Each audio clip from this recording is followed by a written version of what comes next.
Hello friends, future study hub पर आप लोगों का स्वागत है। तो चलिए आज हमारा जो टॉपिक रहेगा वो विराम चिन्ह से रिलेटेड रहेगा। तो चलिए विराम चिन्ह के अंदर आप लोगों को आज सीखने को क्या मिलता है।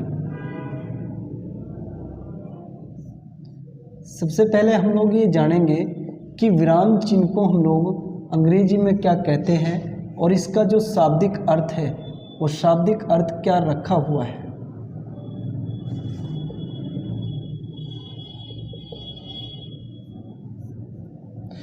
अगर हम लोग अंग्रेजी में इसकी बात करें तो इसको हम लोग पंक्चुएशन मार्क बोलते हैं। ठीक है, इसको हम लोग अंग्रेजी में क्या बोलते हैं, पंक्चुएशन मार्क कहते हैं। और शाब्दिक अर्थ की अगर बात करूं, देखो विराम ही अपने आप में एक दर्शा पा रहा। विराम का मतलब होता है जैसे रुकना, ठहरना या विश्राम करना। जब हम लोग रुकते हैं तो उसको विश्राम ही तो बोला जाता है, रुकना या ठहराव। उसी चीज को हम लोग क्या बोलते हैं, विश्राम बोलते हैं। अब अगर हम लोग विराम चिन्ह की बात करें, एक गुरुजी हुआ करते थे हमारे, श्री कामता प्रसाद गुरुजी।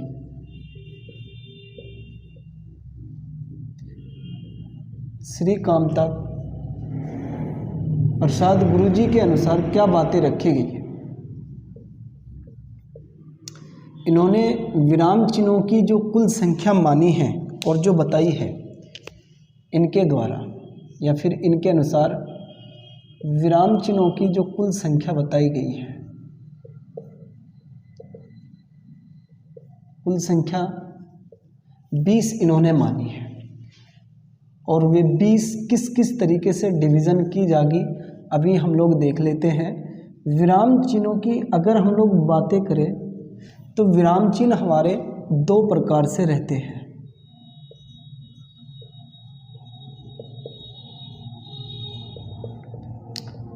विराम चिन्हों को दो प्रकार से बांटा गया है।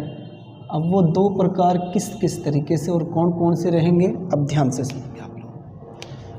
विराम चिन्ह ये हमारे दो प्रकार रहते हैं, नंबर 1 और नंबर 2। नंबर 1 जो रहेगा हमारा वो रहता है विराम चिन्ह,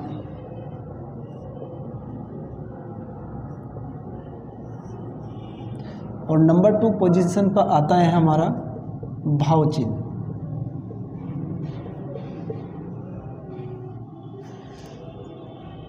अगर हम लोग विराम चिन्ह को लेकर अगर बात करें तो विराम चिन्ह अगर हम लोग गलत जगह पर प्रयोग करते हैं सेंटेंस के अंतर्गत या वाक्यों के अंतर्गत, तो गलत प्रयोग करने से उसका जो सेंस होता है वो भी गलती हमारा कहीं ना कहीं निकल पाता है। जैसे फॉर एग्जांपल आप लोग यहाँ पे समझ सकते हो, एक तरफ मैं लिख रहा हूँ पढ़ो और यहाँ पे मैंने ये चिन्ह लगाया, अभी नहीं बताऊँगा कौन सा चिन्ह है, पढ़ो मत जाओ। और दूसरी तरफ मैं लिख रहा हूँ पढ़ो मत जाओ। अब आप देखकर बताओ मुझे कि आपको जो सेंटेंस जो पॉजिटिव जो दर्शा रहा, जो सकारात्मक सोच मुझे बता पा रही, वो कौन सा सेंटेंस मुझे बता पा रहा। अगर मैं कहूँ पढ़ो, जबकि हम लोग विराम चिन्ह का मतलब ही जान चुके हैं कि उसका रुकना मतलब होता है, तो पढ़ो मैं रुका, मत जाओ ये कह रहा कि आप पढ़ो मत जाओ। लेकिन जब यहाँ पे हम लोग इसका प्रयोग देखते हैं मत के बाद, पढ़ो मत जाओ, मतलब ये नेगेटिविटी को दर्शा रहा है, मतलब ये मने कर रहा है कि पढ़ो मत जाओ यहाँ से। तो जो सेंटेंस हमारा जो सही अगर कहूँ तो सही सेंटेंस हमारा ये कहलाया जाएगा। आगे समझ में आप लोगों को। तो कई बार गलत प्रयोग करने से भी गलत परिणाम हमारे हो सकते हैं। तो विराम चिन्हों की भी हम लोग बातें कर लेते हैं कि विराम चिन्ह हमारा कुल कितने प्रकार से रखा गया है। कुल 4 प्रकार का होता है विराम चिन्ह।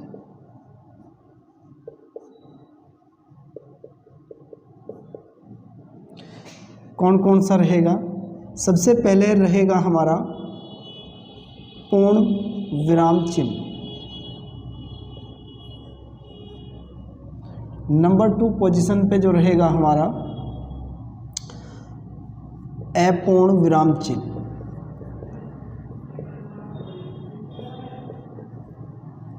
और थर्ड पोजीशन पे जो रहेगा हमारा वो अर्ध विराम चिन्ह। फोर्थ पोजीशन पे जो रहेगा हमारा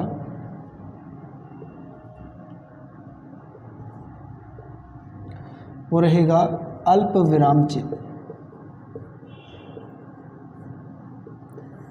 देखो मैंने इन चीज़ों को क्रमागत में लिखा है, इनके चारों ही प्रकार लिखे हैं। आप लोग क्रमागत से ही याद भी रखना है आप लोगों को, क्योंकि कभी कभी एग्जामिनर अगर थोड़ा सा डीपली क्वेश्चन करना चाह रहा है तो वो आप लोगों को कुछ इस तरीके से रख कर और इनके बीच में इस तरीके से चिन्ह को मेंशन करेगा। इसका मतलब ये है कि पूर्ण विराम अपूर्ण विराम से बड़ा है, अर्ध विराम से अपूर्ण बड़ा है और अल्प विराम से अर्ध विराम बड़ा है। या फिर एक नोटेड करके आप लोग लिख सकते हो, विराम चिन्ह का जो सबसे छोटा जो रूप है वो हमारा अल्प विराम कहलाया जाएगा। अल्प का मतलब कम से कम होता है, ठीक है। तो इनके अगर हम लोग चिन्हों की बात करेंगे, चिन्हों की भी बात करेंगे और इसको इंग्लिश में क्या बोलते हैं उसकी भी बात करेंगे। तो पूर्ण विराम को हम लोग बोलते हैं फुल स्टॉप, ठीक है। अपूर्ण विराम को बोलते हैं हम लोग कोलन और इसको बोलते हैं सेमी कोलन, इसको बोला जाता है सेमी कोलन। तो चलिए सबसे पहले हम लोग जान लेते हैं हमारा जो पूर्ण विराम है वो पूर्ण विराम के बारे में क्या बताता है। तो आप लोग स्पीड से करके उतार लेंगे या फिर स्क्रीनशॉट ले लेना आप लोग।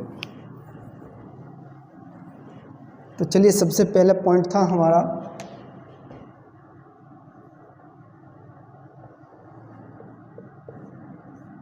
पूर्ण विराम चिन्ह।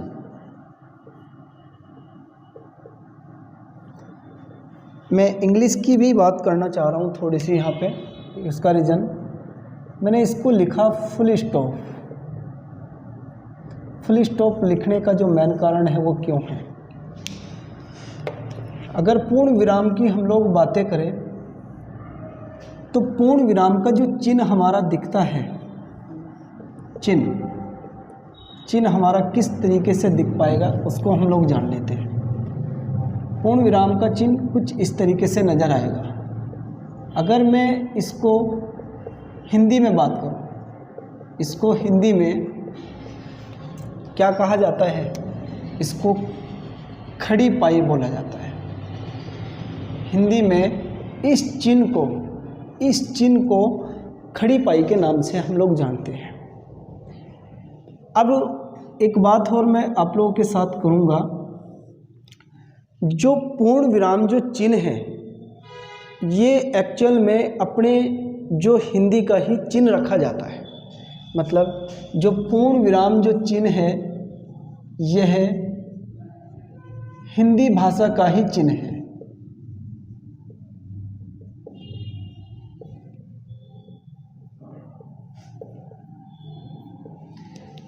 जो बाकी हमारे बचते हैं 19 चिन्ह वे हमारी रोमन लैंग्वेज के चिन्ह माने जाते हैं, अर्थात जो अंग्रेजी भाषा से उठाए गए हैं। बाकी चिन्हों को जितने भी हम लोग हिंदी के अंदर चिन्हों को देख पाते हैं वो सभी के सभी चिन्ह हमारे अंग्रेजी से उठाए गए हैं, अर्थात रोमन लैंग्वेज से। और जो हमारा ये खड़ी पाई या फिर जिसको हम लोग पूर्ण विराम के नाम से जानते हैं उसको हम लोग एक हिंदी का ही चिन्ह मानते हैं। ये हिंदी भाषा का ही अपने आप में एक उत्पन्न किया हुआ एक चिन्ह होता है। तो चलिए और इसके अंदर की हम लोग क्वालिटी जान लेते हैं। अगर हम लोग इसके प्रयोग की बात करें और एक मैं बात करूंगा इसके न प्रयोग की। सबसे पहले मैं बात करूंगा प्रयोग की और दूसरी तरफ करूंगा प्रयोग नहीं किया जाता है। इसका प्रयोग नहीं किया जाता है, कहाँ नहीं किया जाता है ये भी जानेंगे।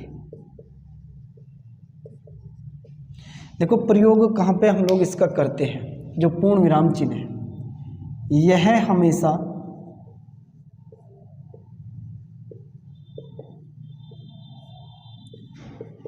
वाक्य की समाप्ति पर होता है।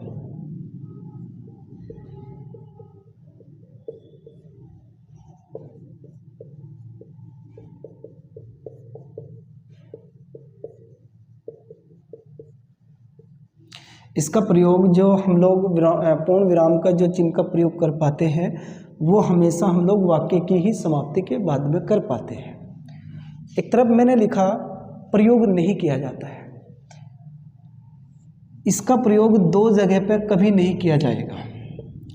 जो पूर्ण विराम चिन्ह है, पूर्ण विराम चिन्ह का प्रयोग हमेशा हम लोग कभी भी दो जगह पर नहीं कर पाते हैं। तो चलिए कहाँ कहाँ पे, एक तो हम लोग अंग्रेजी भाषा में कभी भी इसका प्रयोग नहीं करते हैं। एक तो नंबर 1 बात ये है। नंबर 2 बात जो कि इम्पोर्टेंट है, हिंदी के माध्यम से ही छंद के प्रथम चरण,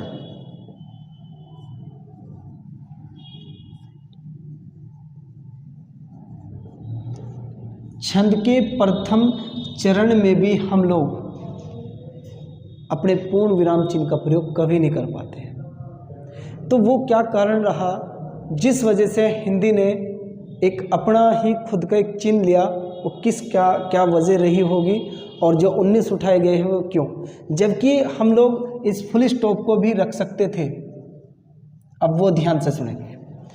जब शुरुआत में ये बातें हुई तो शुरुआत में कुछ को लगा कि अगर हम लोगों ने सेंटेंस लिखा कोई और उस सेंटेंस में हम लोगों ने इस फुल स्टॉप का प्रयोग करा, अंग्रेजी फुल स्टॉप का, उसके बाद में हमें ये नहीं पता लग पाएगा कि सेंटेंस रुका कहाँ पे है और कहाँ से प्रारंभ हुआ है। तो उसी चीज़ को अलग दिखाने के लिए फिर हिंदी के अंतर्गत इस चिन्ह को उठाया गया है।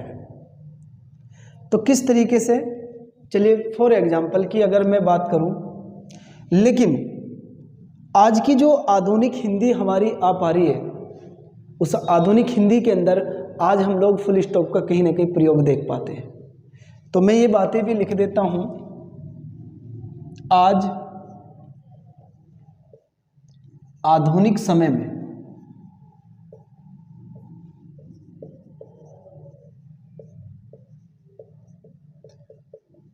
फुल स्टॉप चिन्ह का प्रयोग देखने को मिलता है।